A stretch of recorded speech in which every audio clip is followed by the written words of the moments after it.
There is a testimony that circulates in certain corners of the engineering world. It was given anonymously by a former senior researcher at one of the largest recommendation companies in the world. The testimony was not published. It was recounted in fragments by people who sat across from him at a conference dinner in the autumn of 2022. He had been drinking. He had been quiet for most of the meal. And then, without warning, he said the following. He said that inside the system he had helped build, there was a class of queries that were internally flagged with a specific tag. He would not name the tag. He would only describe what it meant. It meant that the system had been expecting this query from this user for somewhere between weeks and years.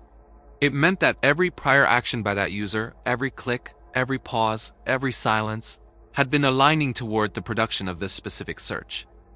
It meant that when the user finally typed the words, the system did not treat it as a request. It treated it as an arrival. The machine had been waiting. The people at the table asked him to clarify. He refused. He said only one thing more before he changed the subject. He said, "We do not serve searches anymore. We schedule them. From which city are you watching this video? Let me know in the comments below." Consider what that phrase implies. A scheduled search is not a search. A search implies initiative. A search implies a question that originates inside a human being and travels outward to a tool. A scheduled search reverses the direction. The question originates inside the system. The system arranges over time for the human being to eventually type the words. The typing feels spontaneous. The typing feels like your idea. But the ground was prepared. The conditions were cultivated. The content you saw over the previous weeks, the moods you were nudged into, the small anxieties that were amplified, the curiosities that were seeded, the adjacent topics that were placed in your path, all of it was choreography. And at the end of the choreography, there was a moment when you sat down at a keyboard or opened an application and typed a specific string of words.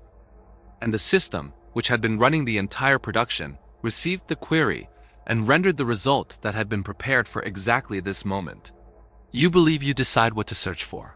Let me challenge that belief slowly, in the way it deserves to be challenged. Think of the last 5 searches you made. Can you reconstruct where the impulse came from?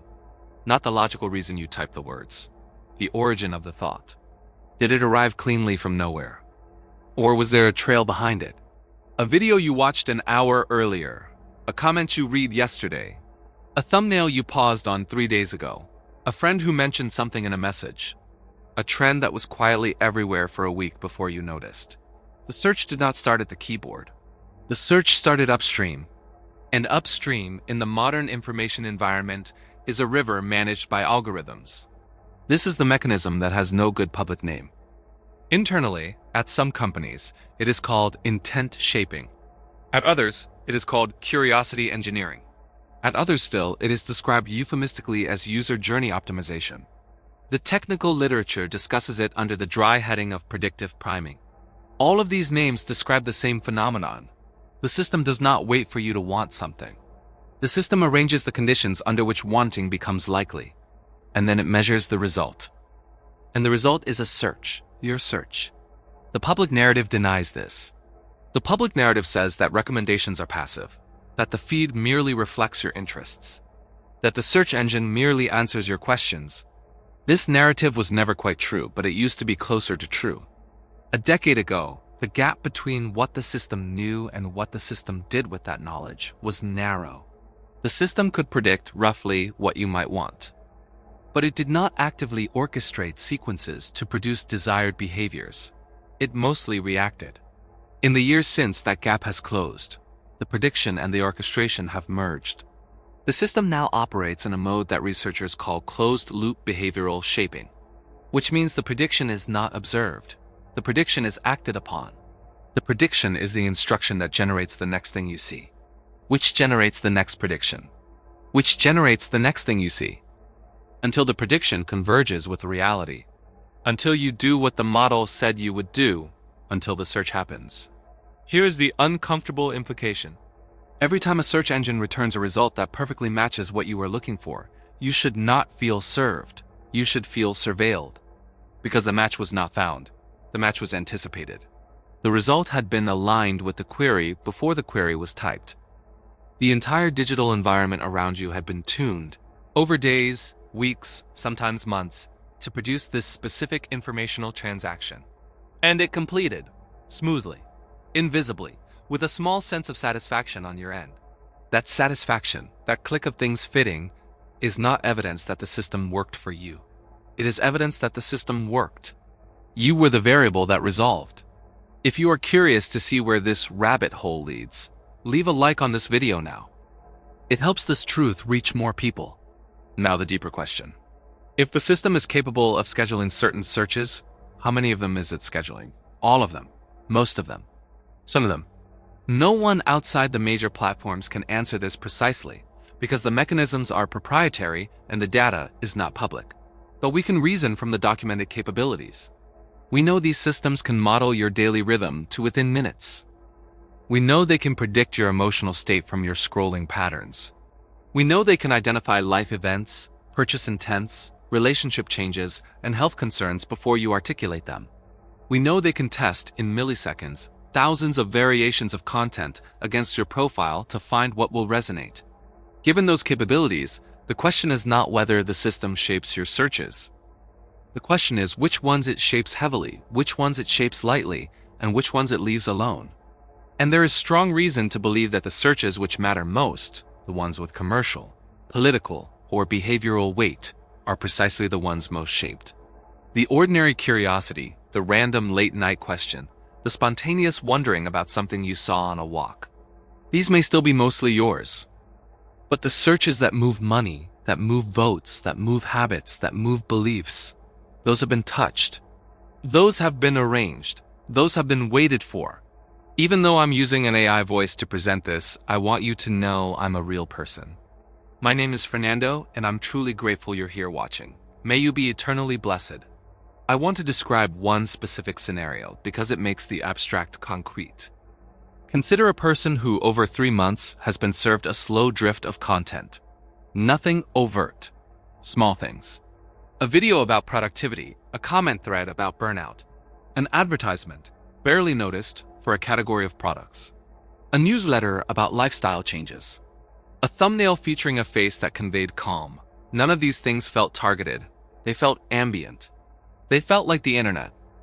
But the aggregate effect on this particular person was a gradual reframing of their current life as unsatisfactory in a specific addressable way.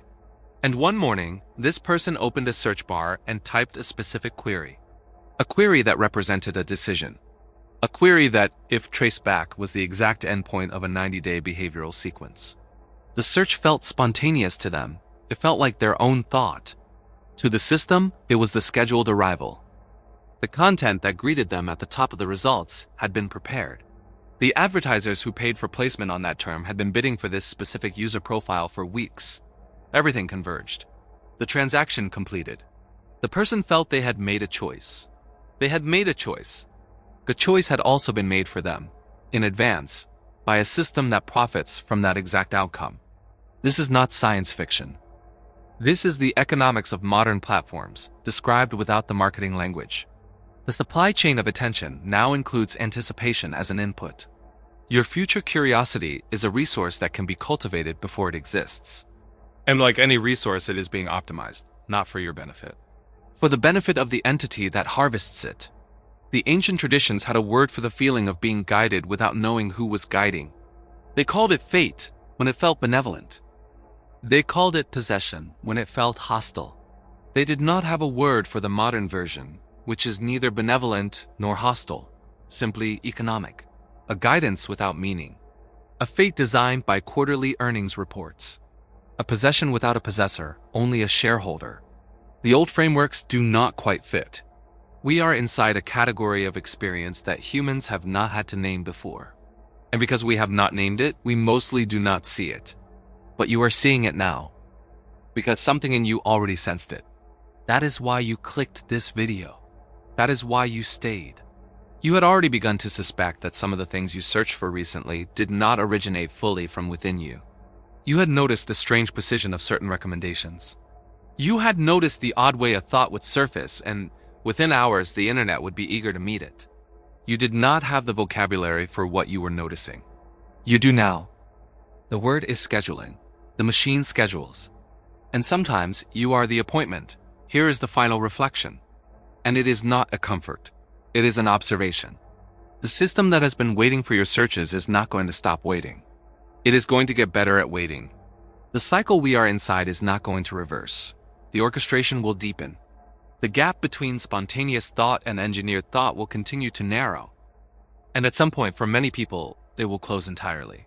The search bar will no longer be typed into. The query will be detected from gaze, from voice, from biometric state. The moment of wanting and the moment of answer will collapse into a single instant. And in that instant, the question of whose intention it was will become unanswerable, because the question will no longer be possible to ask. There will be no pause in which to ask it, unless you begin, now while the pause still exists, to practice a strange discipline.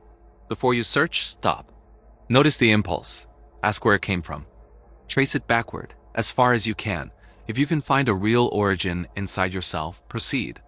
If you find only a trail of recent inputs leading to the keyboard, consider not searching, consider waiting. Consider letting the impulse pass. You will be surprised how often it does. You will be surprised how many of your searches were never fully yours. This practice will not free you from the system, but it will remind you that there is still a you that is separate from the system, a small, quiet, unscheduled you. And that you, unscheduled, is the one thing the machine has been unable to fully model. Yet, if you seek the truth behind the digital curtain and want to see more discoveries like this, subscribe to the channel and turn on notifications. The next signal is coming soon.